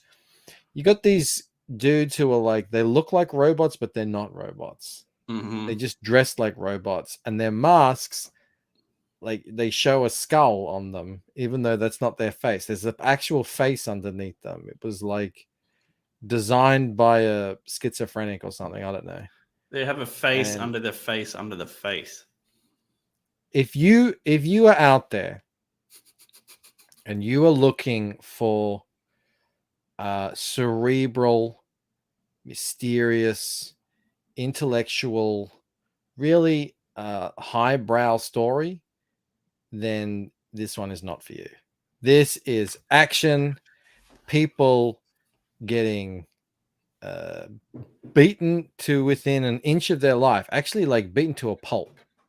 Oh my god! Yeah, you should see issue 4, man. If you Antoine says, violence sucks. You see issue 4. There is violence. Mo now, says, having said that, Rob tried to do like a scene in a courtroom, and it was very adorable. Lots of talking and back and forth. There is an actual story with the book, but you have to read it to understand it. That was great, Mike. Quick question. With the whole 1 of 10 books thing, have you thought about, right, making it like 100 copies. You give away 10, keep it really limited like that. Have you thought about something like that? Because it's kind of like, yeah, awesome. I get the opportunity to win one of these really unique, rare covers, but it's also kind of like, F you can't buy it. What do you think about that? No, Hey? I think you're just trying to find things wrong with it now. No, well, it's like Just going off I'm what putting Jasper up that said. expense, myself. And I know a lot of people said, "Oh, that should be a cover." Um, I wouldn't really do that as a normal cover because it really has nothing. Like, there's no connection to what's going on in the story with that cover. It's purely promotional. So I mean, I would consider doing that at some point. But look, if I was going to do another cover, which I am, there will be a new cover for Waking Dream. I'll just leave it for sale and people can buy it. And it'll be as rare as how many people buy it. You know, if 200 people buy it, there'll be 200 books out there or a few more. If 500 people buy it, then there'll be 500. I may do it as opposed to Simply Green. I don't know. I mean, that's the cool thing about creator-owned comics. We have this library, this back catalog that we can always dip back into. Jamie says, I like how Rob always streams from the kitchen in a restaurant. Dude, I'm in my office. There's no kitchen in here anymore. I Do can it as hear a like plates and poster. stuff. Yeah. Women. I think that's what he's talking about. Always smashing plates, aren't they? There was a question here. Yeah, Ben. Replicator, cheers, guys. Got the package of comics from the competition on Monday here in the UK. I haven't read them yet, but we'll do over the next 2 days. Thanks again. That's awesome, man. Great to see you here. That was Mike, Joe, Brian, and myself. I want to do more of them, Bancroft. I really like the giveaways. We have to do it different though. We have to do it different. I think it has to be like original art or something, because basically we were shipping our books. Well, Mike shipped his books to me. I shipped my books over to Brian, and then Brian shipped them to wherever they needed to go. So there's like 3 sets of shipping, which is just stupid. Redundancies. Yeah. What did you think, Mike? What did you think about that? You liked it? It was good. It was, Yeah. no, it was well worth it. It was fun to promote it. It was fun to give away stuff. I mean, yeah, the only hiccup was really when we didn't hear back from people. But we got a bunch of new signups. You know, I thought, because I had the bigger channel out of the group that were promoting it, that it would be mostly just the people who are signing up would already have signed up. But no, not at all. Out of the 530 signups, I think I netted like 330 odd that weren't signed up. I mean, that's worth it. Like 300 that's like more than a lot of people get even just signing up to their book. Yeah. So I think it's one way. That's 300 on top of the people, on top of the 900 Hell yeah, that signed up through Indiegogo. So it's pretty cool. I think it's really good. I want to do more of them. I think it has to be original art, and I think we'd have to. The way we'd do it is we obviously get more people involved, but then have them just ship the original art to whoever wins that piece themselves. I think that would keep the cost down. It would make it really easy. But Kraken's we been don't have doing to give away so much. I think that's what we learned. Like, the giveaway doesn't have to be like so big. We could give away maybe one big prize, and then the others, the smaller prizes. But I do think giving away multiple prizes is smart, because people are less likely to get involved if there's just one winner, because they think, oh, I'm never going to win that. Yeah, it was a massive pack. I don't remember which one you won, Ben. I don't remember if you won first place or second place, but that was huge. It was big anyway, unless you won third place. I don't remember. Pornbot's here. Good to see you, dude. I know this is really boring, Bancroft, but can you talk about why you think your signups have been so successful in comparison to other people? Obviously, you've got a big channel, a big-ish channel in the scheme of things, but I mean, you're like, Camel's got a big channel. You're smashing Camel.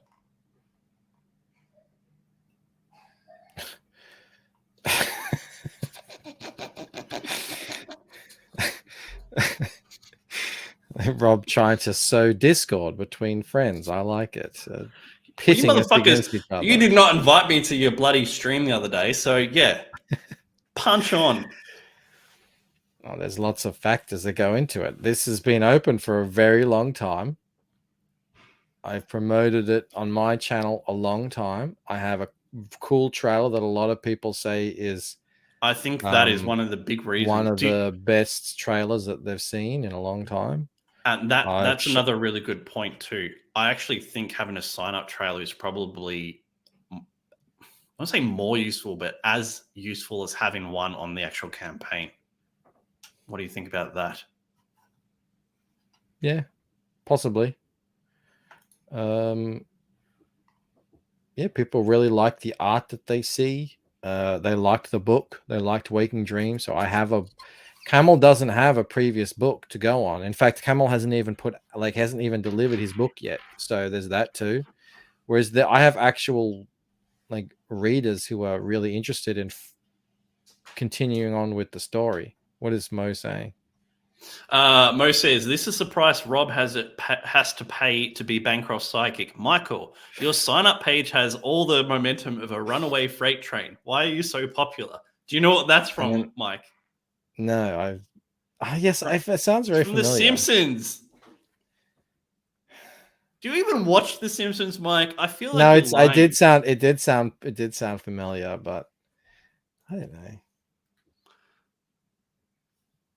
Camel says, Mike's been campaigning for months, Rob. I've been getting emails for 2 weeks. Relax. Yeah, so the trailer, I've got the existing readers. I've shown this off on Ethan's a couple of times. I've shown it off on John's a couple of times with about 800 people in there. I've shown it off on Shane's. I've shown it off on my channel. I talk about it on lots of videos. I have 5,000 Twitter followers. Yeah, there's lots of reasons. I get about double the amount of views. So, yeah. All I heard was Mike is better than Camel. That's what I heard from that. Mike, do you know how many signups you got from the actual trailer? Like when you launched the trailer, how the thingo popped up? Between 200 and 300. Yeah. Yeah, I mean that's insane. That's crazy. Sort of straight away. Yeah. Yeah, it was a very good launch. I was really happy with it. So I think, like, honestly, right? Again, not blowing smoke because I hate complimenting you. I think your trailer sits somewhere in the top 5 trailers for me.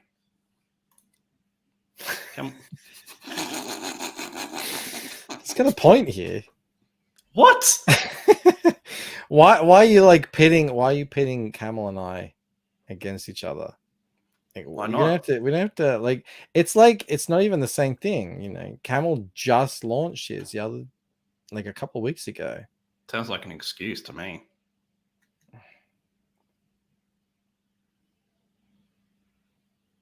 Are you gonna read Mo's comment?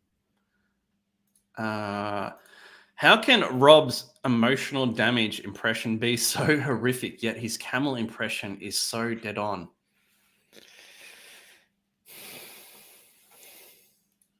I don't know, Mike. What do you think?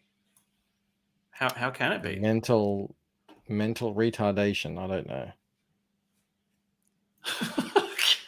I can never tell. It's true. He did. Being serious or not. I literally just helped Rob get 10 emails. What a douche. And you're making out like Camel's signups are going well. No, they really are going. Why can't I find his campaign though when I look for it? It's doing my head in. Called Boots and Heels, Rob. No, like I'm typing that in and it doesn't come in. It doesn't come up. And I just signed up for it. And okay, right, it's right here. So Boots and Heels. Could someone clip that? Oh God. Oh, this is what I have to deal with in my head. Me. Oh, I've got it. Why isn't the image loading, Camel? What have you done? That's your internet, Rob. God, this is ridiculous. Come on. Tick, tick, tick. Don't think I like. No, everyone notices your very obvious attempt to drive a wedge between Camel and I. Maybe I should send Camel the link so he can defend himself. I asked him a question today, and when this loads, I can explain it. Too late to suck up to Camel now. Camel knows how I feel exactly like him. What am I reading, Mo?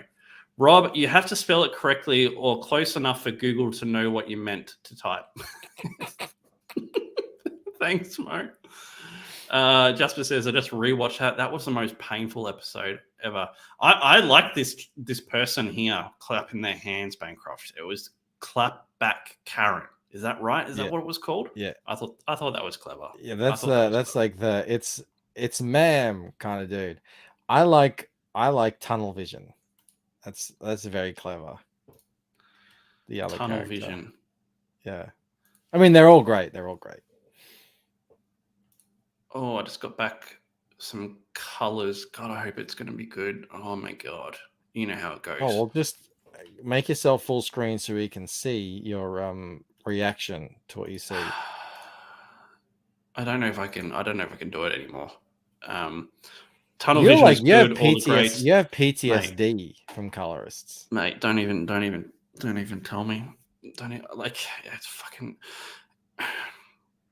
We need to find more different, better colorists. They have to be out there. We can't just keep going to Kyle Ritter and Mike Bancroft. You know, I'm not even doing colors. Yeah, exactly. You won't even do them anymore. All right. So there's this lots of colorists. You just that you don't want them on your book. They're not your style. Mm-hmm. So this is Boots and Heels, issues 0 to 3. It has the comics Gators versus the X-Thems.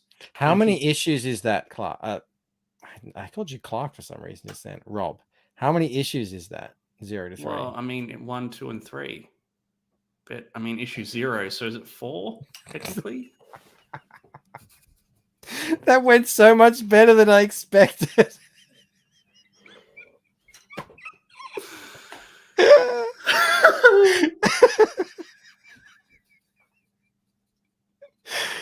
Yes, Rob. Let's do it together. Ready? Issue 0. Issue 1. Issue 2. Does 0? Can 0 really count as an issue? 0 might. I mean, that's 4 logical. Issues drop. 0 is the 0. What's up, Camel? Camel, did you catch that? Did you see that?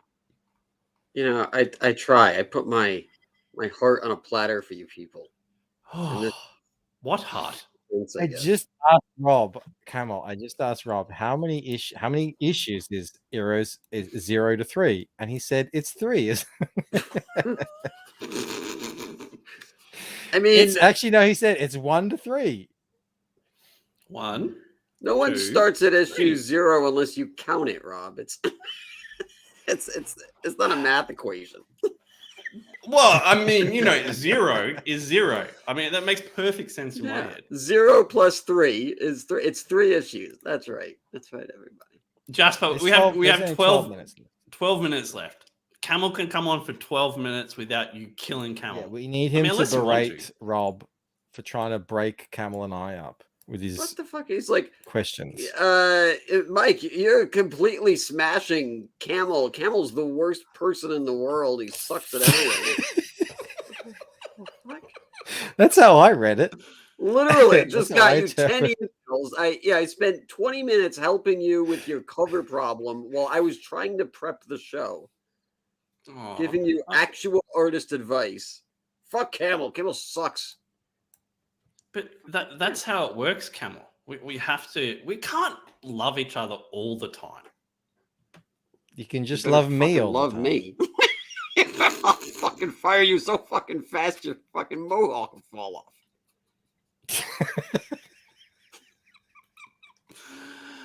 Oh. We're about to see Angry Moon. Rob's Robhawk is just gonna like crawl back on his head, go down his back. Oh my gosh. Did you get any sign-ups today, Camel? I just posted in the chat. Surely there'll be one person there that can do it for you. Yeah, you.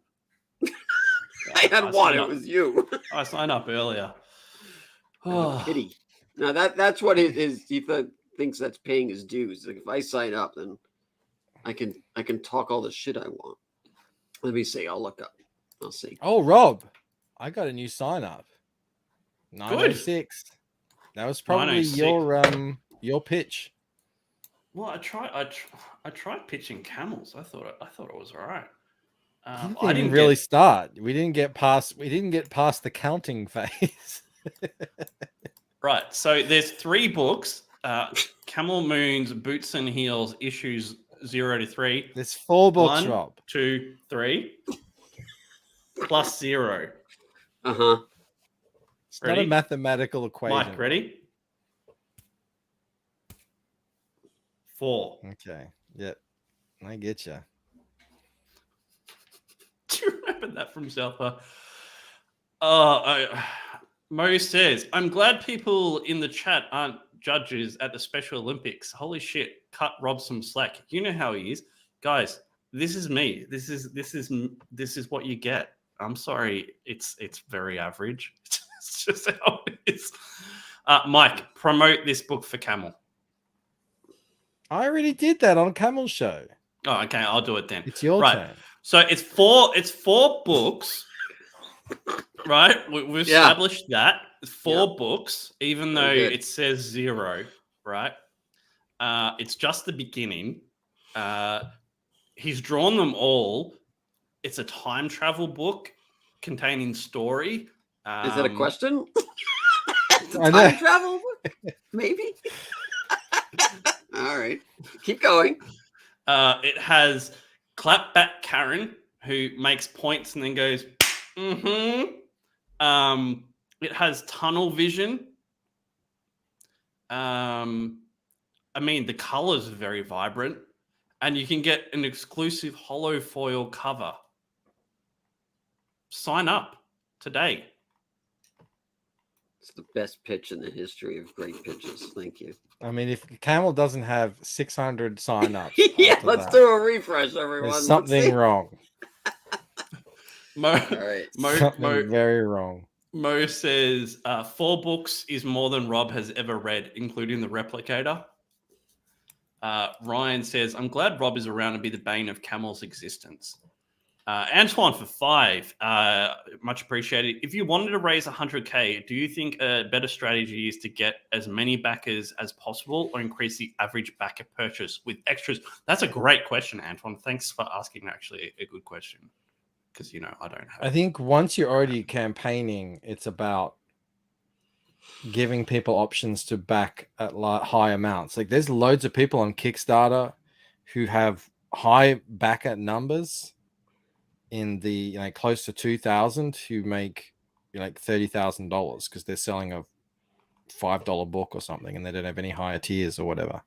I think it always makes sense to sell more to less people than sell less to more people. Yeah, it's hard to get new people. That's like real tricky. That's like a long-term thing that you're gonna have to do. But when it comes to your campaign, give them options, upsell, because now like they're actually there. I mean, the answer is why not both, of course, but it's like once your campaign is live, I mean, there's not really much you can do about it to get in front of more people. Other than just the average you're going to do anyway. You want to be between $80 and $100.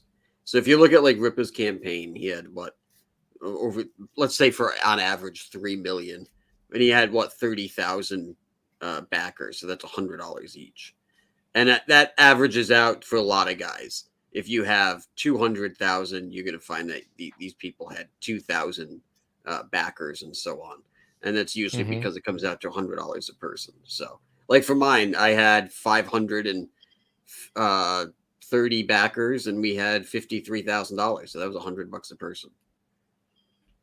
I think that's one of the reasons why Ethan is so successful. crazy. Like his average dollar amount is, I think it's like $130 a person, and like that's insane, right? If you can do something in that ballpark, you'll have some really good success. The other point is too, I think some people fall into this trap by thinking that I'll make my book cheaper, like, you know, really cheap in comparison to other people, and it will bring in heaps more backers. I don't think that's the case. I think there's a limited amount of backers, you know, in the circle for people.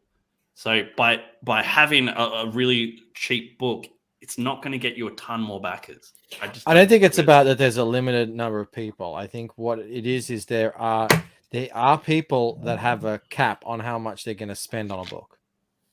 Right. So you will lose them. So you won't be able to get their support. Even if they really like your book, they're not going to spend that amount of money on a single book. But that doesn't mean that there are others out there that will. You just have to find them. So yeah. I actually, most of the people who backed my book just backed the single book. And I think that's normal that's for a lot of people who are backing just a book from a new creator. Camel's like the outlier because he had all these standees and cool sticker packs and all that sort of stuff. And he had a whole bunch of covers. But yeah, that's all I got to say about that. Unfortunately, Rob's horrific pitch worked, and we got 2 more minutes. Unbelievable. See what I mean? We're cracking the Da Vinci Code recently. With like people have been thinking you have to just like, praise it. And, no, shaming. No. Shaming and putting it down and dismissing it. That's how you get people to sign up. It's a weird psychological yelling at people, calling them names. Like, what's the deal with this chick? She's upside down. I mean, she's in space, bro. There's no. Is that because she's black? Maybe Boots is that because you hate black people? You got it. You cracked the code. Bad pitches are the new good pitches, dude. Like, I would prefer to hear a bad pitch like this, right? Than, you know, a creator just going a 10-minute on. Oh my god, man. It's just like it's the worst. Yeah, no, because it's true. It's true. You ask your friend, like they see the new Mission Impossible, and you say, "Is it any good?" All you want to hear is, "Yeah, I had a lot of fun." Right? Yeah, it's true. You don't want to hear someone sit down and say, "All right, so in this movie, you know, the Ethan Hunt goes to here, and then there was this guy that you don't want to hear any of that. It's like." Is it good? The only time you want to, the only time you want to break down is when it's terrible, and then you're like, "Tell me everything." I want to know everything. That's true, actually. So maybe that's the psychology. Like we're all hearing all these like people telling us about what's going on, and psychologically we're reminded of our friends telling us how bad movies are, so we get that connotation. Yeah, maybe we can start selling books that are terrible. Like, you gotta read this thing. It's a disaster. Yeah, it's trash. It is funny though, because there has been a book that I've really wanted to read. By all accounts, is terrible. But I just want to read it to see how bad it actually is. Guys, if you're in chat and you're a creator, please remind me if I don't bring up your campaign. I do like to bring them up while we're talking. This is the Embrace 2 by Dean Comics Mate in chat. Bancroft is doing a cover, which is coming along pretty sick, mate. It's actually looking good. That short you did today looks pretty good with the purple. Do you want me to bring that up? Yeah. And you get lots of stuff with it. You get like this hollow foil trading card and this chibi sticker, and you know there's a toy you can buy. I really like how much effort they're putting into the campaign. I feel like it's going to be a good one, and I hope it does really well for them. Mo says, if bad pitches are the new good pitches, Cerebrum 2 may be the next 6-figure campaign. That was brutal and so enjoyable to listen to. Sumo Thori for 10. From the creative mind that's bringing you Hail Salad comes new IP filled with rollicking time-traveling hijinks and riveting nail-biting action. Sign up for Boots and Heels today. That's good. I like that. Well done. Well done. $10 sent to the wrong person. That was helpful. Beautiful. Thank you for that, Sumo. It was amazing. Sumo got us over 200. We're at 236 members now. So thank you, Sumo. I'm catching up, Camel. You better be. Only 230 away. That's it. I'm right on your heels. Yeah, this is going good, dude. It's annoying that you've colored this and you're not coloring my stuff. It's just like painful to look at for me. This is like what could have been for Rob. Oh, you got your hidden hand in there, huh? Oh yeah. I like what you've done with the hands, Mike. They look really crisp and clean and powerful. You like that? Thank you, Rob. I don't know what to do when Rob gives me a genuine compliment. I'm like, I feel like I don't know. You know what I feel like? I feel like Trebek in the SNL Jeopardy sketches. Yeah, it's the build up for the inevitable teardown. Yeah. When what was his face? Sean Connery would be oh, Trebek. I'll take the rapist. You're a good friend. I think it's really sweet that you guys think I have that much forethought. It's not no, accurate. it's bullshit. Shut up, Rob. You know, before Bancroft showed up, you and I were hanging out in my back room, chilling, being friends. Were we? Yeah. Are we friends too, Camel? I have 2 friends. Amazing. Wow. Not anymore. You were like, fuck them. I'm gonna just talk shit as soon as I can. I'm like, what the hell did I do? What did I do? You are fun to talk shit about, though, Camel. All right. I like Mo's comment. Bancroft upgraded his ginger roots to carrots. Yeah, I did. Ooh, all pointy fingers. Yeah, I like this purple light, Mike. It's a very camel-like move, highlighting the crotchal area. Yeah. Making you focus on the penis. There are a lot of crotch shots in my stuff. I don't know why that happens. Yeah. It's a very superhero style thing. Yeah. To show the crotch. The crotch examination. Camel, you got anything to add? Because we might wrap it up there, man. Anything you want to tell the people, the good people? No, everything's good. Sign up. We're at 274. Maybe we get 275 tonight. That'd be cool. One more person. That'd be good. Bancroft? Sign up to the Embrace. Sign up to Painted Death. Subscribe to my channel. And yeah. All that good stuff. Mo says, come on, follow me Rob, on Twitter. Give us a real pitch. Boots and heels. # not that bad. Thank you, everyone who signed up. We had like 60, 70 people in here, which was great. Such a crazy hour. So it's always great to have so many people in here. Thank you so much. Sign up for the Lucent, sign up for Boots and Heels, all the other books that we showed off. Consider backing it. Like, subscribe, all that good stuff. I had something else. Oh, yeah. Thank you to everyone who become members and to all the super chats too. That was much appreciated. And, I thought we'd sign off with emotional damage. Enjoy that.